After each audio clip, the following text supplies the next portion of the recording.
శ్రీ మహాగణాధిపతయే నమః. ఐం మహాసరస్వత్యే నమః. శ్రీ లలితాంబికాదేవియే నమః. శ్రావణమాసము ప్రారంభములోనే మామూలుగా శ్రావణమాసము నాగుల చవితి, శ్రావణ శుద్ధ చవితి, పంచమి అని వస్తాయి. చవితి నాగుల చవితి అని పేరు. అంటే నాగేంద్రుడి యొక్క ఇది అంటే రెండు పాములు పెనవేసుకొని ఉండేటువంటి ఇది మీరు చూసి ఉంటారు దేవాలయాల్లో. నాగప్రతిష్టలు అవి చేస్తూ ఉంటారు. వాటికి పాలు పోసి లేదా పుట్టలో పాలు పొయ్యటము అనేటువంటిది ఆనవాయితీ ఎప్పుడూ కూడా. అయితే ఎందుకు పుట్టలో పాలు పోసి నాగుల చవితి పండుగ చేయాల్సినటువంటి అవసరము దేనికి అంటే, మామూలుగా నాగుల చవితి, గరుడ పంచమి నోములు అని కూడా వస్తాయి. మరుసటి రోజే పంచమి. గరుడ పంచమి నోములు అని నోముకోవడానికి ఒక ఇది వస్తుంది. పెళ్ళైనటువంటి వాళ్ళు 5 సంవత్సరాల పాటు మంగళగౌరీ నోములు అని, గరుడ పంచమి నోములు అని ఇవి నోముకోవడము జరుగుతుంది. నాగుల చవితికి ఎందుకు చేయటము అని అంటే, ఎవరికైనా శ్వాసకోశ సంబంధమైనటువంటి బాధలు ఉండినా, వివాహాలు త్వరగా కాలేదు, చాలా ఇబ్బంది పడిపోతున్నాము, ఎందుకో సంబంధాలు దగ్గరికి వస్తున్నాయి పోతున్నాయి, అమ్మాయికి సరైనటువంటి సంబంధము రాలేదు అని కాలసర్పదోషాలు అవి జాతకాల్లో ఉంటాయి. కుజదోషం అని కూడా ఉంటుంది. ఈ కుజదోషానికి సంబంధించినవి, కాలసర్పదోషానికి సంబంధించినటువంటి జాతకులు వీళ్ళందరికీ కూడా చాలా యోగవంతమైనటువంటి రోజు ఈ చవితి రోజు, అలాగే పంచమి రోజు కూడా. అందుకని చవితి రోజు అంటే ఏమి అంటే నువ్వుల ఉంట చలిబిండి అని అంటారు దాన్ని పచ్చి చలిబిండిని స్వామివారి దగ్గర పెట్టి, మామూలుగా అక్కడ నాగుల కట్టకు కానీ పుట్టకు కానీ పాలు పోసి ఉపవాసం అనేటువంటిది చేస్తారు. ఆ రోజంతా కూడా ఏమీ తినకుండా స్వామికి, సుబ్రహ్మణ్య స్వామికి వదిలేయటం అనేటువంటిది జరుగుతుంది. సరే, ఉండలేని వాళ్ళు వాళ్ళ యొక్క ఇది తప్పు లేదు, ఉంటే మంచిది, ఉండకుంటే సరే వాళ్ళ సౌకర్యం, అందులో ఏమీ తప్పు లేదు. మనము ఇవన్నీ కూడా తీసుకుపోయి అక్కడ పుట్టలో పాలు పోసి అంతా అయిన తర్వాత సరే వచ్చి తింటారా తినరా అనేది అది తర్వాత సంగతి.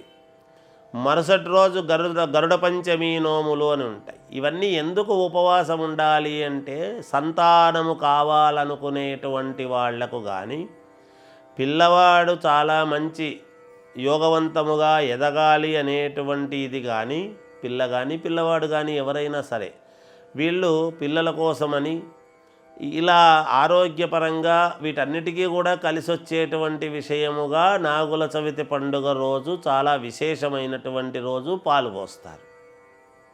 పాముకు అక్కడ లోపల పుట్టలో సర్పాలు ఉంటాయి అనేటువంటి భావనతోనే పాలు వేయడం జరుగుతుంది.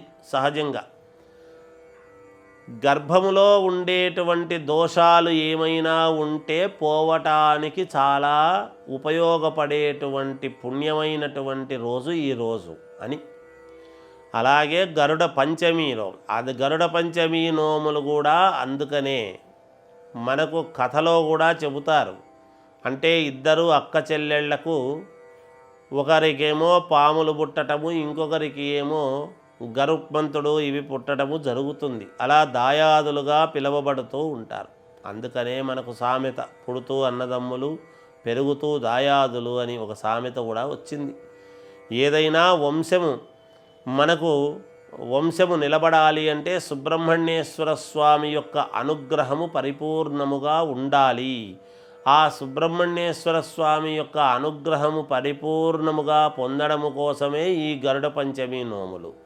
అందుకని 5 సంవత్సరాలు పంచమం శుభం అని 5 ఏళ్ల పాటు ఖచ్చితముగా ఈ నోములు నోముకోవటం అనేటువంటిది కొత్తగా పెళ్ళైనటువంటి వాళ్ళు చేస్తారు.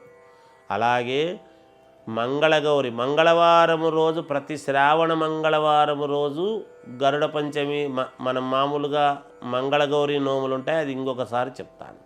ఇది అయితే మామూలుగా నాగుల చవితి, గరుడ పంచమి నోములు ఈ విశేషముగా చేసుకోవడానికి గల కారణాలు, కాలసర్పదోషాలు ఉండినా, ఇంట్లో పిల్లలకు ఎదుగుదల లేకపోయినా, ఏదైనా ఇప్పుడు చక్షుపీడోపశాంతయే అంటాడు, కళ్ళకు కానీ చెవులకు కానీ ఏ ఇబ్బందులు ఉండినా ఖచ్చితముగా నాగేంద్రుడి యొక్క అనుగ్రహము పరిపూర్ణముగా మనము పొందాలి అంటే ఖచ్చితముగా ఈ పండుగను పాటించాలి. మీరు శ్రద్ధగా ఆ పాలు పొయ్యటము, 2 జోడి టెంకాయలు కొట్టడం అనేటువంటిది కూడా అవసరము సుబ్రహ్మణ్యేశ్వర స్వామికి. ఎందుకు అంటే పాముకు 2 నాలుకలు ఉంటాయి. ఎప్పుడూ కూడా వల్లీ దేవసేన అని 2 భార్యలు, వల్లీ దేవసేన సహిత సుబ్రహ్మణ్యేశ్వర స్వామికి జోడి టెంకాయలు కొడితేనే చాలా పరమ ప్రీతి ఆయనకు. అలాగే ఎరుపు రంగు ఆయనకు చాలా యోగవంతమైనటువంటిది.